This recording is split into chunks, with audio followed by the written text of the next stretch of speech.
Naglabas ng pahayag si Vice President Sara Duterte kaugnay sa isyu ng umano'y plagiarism sa kanyang kontrobersyal na libro na may pamagat na Isang Kaibigan.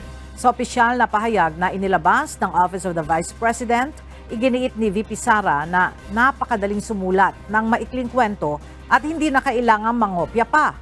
Nilinaw nito na layo ng proyekto na makahikayat na magbasa ang mga bata at sumulat ng sarili nilang kwento. Ayon kay VP Sara, hindi libro ang problema ng bayan, kundi ang kahinaan sa pagbabasa ng mga kabataan. Sa huli, tila nagpasaring ang Vice Presidente at sinabing abangan ang kanyang susunod na libro na tungkol naman anya sa pagtataksil ng isang kaibigan.